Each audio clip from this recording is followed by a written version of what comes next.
Nesta segunda parte, daremos continuidade a conhecer o processo de glicólise e quais variáveis nos possibilitarão identificar e auxiliar no conhecimento sobre o limiar anaeróbio. Você já sabe que com o aumento da intensidade, o metabolismo aeróbio ele não conseguirá suprir totalmente a energia para o exercício. Então, quanto maior a intensidade da atividade corporal, mais energia pela glicólise anaeróbia será produzida. Então, é o que já verificamos no gráfico anteriormente. Energia total do exercício, ao passo que, se aumenta a intensidade deste exercício, essa energia total ela não vem em grande proporção apenas do metabolismo aeróbio. Teremos também auxílio do metabolismo anaeróbio. Então, quanto maior a intensidade, maior a atividade da via glicolítica. Por isso, teremos esse ponto aqui, onde há o início dessa maior solicitação de produção energética pela via glicolítica, que estava ali produzindo de forma não tão acelerada aí a sua contribuição para a energia. Então, mas como isso funciona, Quais são as atividades metabólicas que você deverá saber para entender o limiar anaeróbio? Essa deve ser a pergunta, Então, vamos seguir com isso. Este é um resumo do que falaremos em sequência nas próximas aulas. E aqui você já vai entender de onde surgem alguns componentes e quais são os principais. Só falarei com um pouquinho mais de detalhe nas próximas aulas a seguir, para que você consiga verificar isso dentro do processo completo. Então, quando falamos da degradação da glicose para a produção energética, o ATP, ela pode ser por via aeróbia ou por via anaeróbia. Até aí tudo bem. Por envolver menos etapas, a reação da via anaeróbia ela é mais rápida. E aí, por que eu estou te colocando isso novamente? Porque verifica que no processo de quebrar a glicose, metabolizar a glicose, a gente tem a glicólise, que é a quebra, essa metabolização da glicose, essa primeira etapa. E ela pode ser anaeróbia, quando não utiliza oxigênio, e aeróbia, quando o produto final dessa glicólise, ele é encaminhado para a via oxidativa. Então, neste processo entendemos que a glicólise anaeróbia, ela irá formar o que a gente chama de piruvato. Ela forma 2 moléculas de piruvato. E na sequência, você vai ver de onde surgem essas 2 moléculas. O fato é que uma molécula de glicose, ao final da glicólise, da metabolização desse componente, ele será convertido em 2 moléculas, que são 2 moléculas de piruvato. Até esse momento aqui, conseguimos produzir 4 ATPs, só que existe um problema. Para produzir esses 4 ATPs, nós gastamos 2 durante as reações químicas da glicólise. Entre essas 10 reações sucessivas, existem 2 momentos que estamos utilizando ATP. Então, ao final, nos sobrará apenas 2 moléculas de ATP. Ou seja, não é muito vantajoso estar ativando a via glicolítica, a glicólise anaeróbia, sem uma grande necessidade de oferta rápida de energia para o organismo. Então, ao passo que continuamos esse processo de produção de energia pela via oxidativa, verifique que existem mais 2 etapas em que esse piruvato ele vai ser convertido em acetil-CoA e irá entrar nas 2 etapas que são fundamentais para a produção de energia aeróbia, que é o ciclo de Krebs e a fosforilação oxidativa. Aqui, ao final desse processo, temos cerca de 30 a 32 ATPs. Então, veja que interessante. Se a gente fica só na glicólise anaeróbia, a gente tem ali um total de 2 ATPs que vai estar realmente sendo formado para oferta em relação ao exercício. Agora, se continuamos aqui pela via aeróbia, pelo metabolismo aeróbio, ao final teremos pelo menos 30 a 28 ATPs, né? Se descontarmos esses dois iniciais aqui que foram gastos. Então, conseguimos produzir mais energia. Até por isso, durante maior parte das atividades que são mesmo de alta intensidade, mas com duração um pouco mais prolongada, o nosso metabolismo estará priorizando a formação energética pelo metabolismo oxidativo, pela via oxidativa. Existem dois passos que vamos discutir. É que a via do metabolismo anaeróbio, a via glicolítica, ela irá formar ao seu fim dois produtos, o etanol e o lactato. São duas substâncias que vão estar em nosso organismo. O lactato discutiremos com um pouco mais de profundidade, pois é uma variável que ela consegue delimitar o quanto a gente está recrutando aí essa via glicolítica. Quanto maior o processo de produção anaeróbia, maior será a quantidade de lactato no nosso sangue. Então, ele é um marcador muito importante. Além disso, de produzir lactato e etanol, o metabolismo anaeróbio ele também contribui para uma produção de CO2. Então, não é só o metabolismo aeróbio que produz CO2. O metabolismo anaeróbio também produz CO2, só que, lógico, em uma menor quantidade.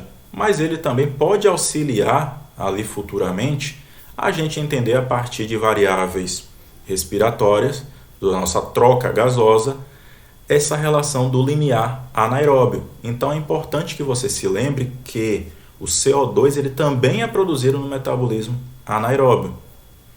E o metabolismo aeróbio, a via oxidativa, ela basicamente forma o CO2 e também o H2O. Para quem não está lembrado que a CO2 é o dióxido de carbono, né? Então a gente inspira oxigênio, bastante oxigênio, distribui para o nosso corpo. Esse oxigênio é utilizado nas células, então ele é utilizado para essa produção energética pela via aeróbia. E ao final a gente tem um outro produto, que é o CO2, o dióxido de carbono, que é aquele que a gente vai fazer a expiração e retornar aí, né, para a atmosfera. Então verifique que quando eu falo do lactato, da sua importância, é pelo seguinte: a necessidade de energia rápida para produzir aí, né, suportar alta taxa de trabalho mecânico, o exercício que você está realizando, ela faz com que a via glicolítica seja requisitada para auxiliar na oferta energética. Aquele gráfico inicial que a gente já tinha demonstrado. Então, como que acontece isso? Quando você utiliza bastante ATP, necessita de bastante ATP para produzir uma atividade corporal, você vai estar aumentando a intensidade do exercício, a intensidade também que é recrutado o seu metabolismo. Logo, esta informação vai para seu encéfalo e aí no centro superior você vai entender que existe uma necessidade também de aumentar a atividade neural. Pensa comigo, se você está realizando um exercício que é lento, você não precisa de um grande recrutamento de fibras musculares. Mas se esse exercício se torna cada vez mais rápido, cada vez mais pesado, intenso, você necessita o recrutamento de mais fibras musculares. Então, o que é que o seu centro superior faz? Ele manda um comando a partir da atividade neural falando o seguinte, ó, recruta mais unidades motoras. Então, você começará a recrutar mais unidades motoras. Você já sabe que o nosso metabolismo ele vai priorizar ativar muito mais o metabolismo aeróbio. Ele quer a via oxidativa sendo a maior parte da sua oferta energética. Isso faz sentido porque a gente produz mais energia a partir dela. Então, verificamos que Em baixa intensidade, iremos recrutar as fibras principalmente de tipo 1, que são aquelas que têm a maior quantidade de mitocôndrias, e se tem maior quantidade de mitocôndria, ela consegue utilizar mais e melhor o oxigênio para a produção de energia. Então são fibras musculares que são com a maior atividade oxidativa. Isso é essencial, isso é muito importante. Veja, quando você está em baixa intensidade, está ali correndo em baixa intensidade, você está recrutando principalmente as fibras mais oxidativas do teu organismo. Só que vai chegar um momento que você necessita de uma atividade mais rápida. E qual o tipo de fibra que gera uma contração mais rápida? São aquelas fibras da tipo 2. Então, essas fibras elas têm poucas mitocôndrias. Então, para elas realizarem o seu trabalho e te dar mais energia para o exercício, ela vai produzir energia a partir da via glicolítica. Então, a gente utiliza a glicólise anaeróbia para essa produção energética e para a realização do trabalho mecânico. Então, se você quer se manter em atividade em alta intensidade, você começará a recrutar agora mais as tuas vias glicolíticas, né? E, além disso, a tua fibra muscular será principalmente a do tipo 2. Então, futuramente você vai entender também que a atividade neural, esse impulso nervoso que mandamos para as fibras musculares, tentando aumentar o seu recrutamento, ele também pode ser um ponto que iremos identificar limiar anaeróbio. Então, a partir do maior recrutamento de fibras musculares, veremos que existirá uma determinada medida que pode auxiliar a identificar limiar anaeróbio. Então, o fato é que o lactato, a sua concentração, ela vai aumentar ao passo que a intensidade do exercício também aumenta. Então, veremos que em intensidades baixas, o lactato ele estará aumentando no nosso organismo porque ele está sendo produzido e também está sendo retirado aí desse processo do metabolismo. Ele consegue ser remetabolizado, ele consegue ser reutilizado. Então, ao passo que estamos ali realizando atividade em baixa intensidade, a intensidade está baixa, estaremos produzindo pouco lactato, porque a minha via glicolítica não está muito ativa. Só que chegará um momento do exercício que eu precisarei ser mais rápido, resistir mais a um peso, ter um pouco mais de intensidade sendo imprimida ao exercício.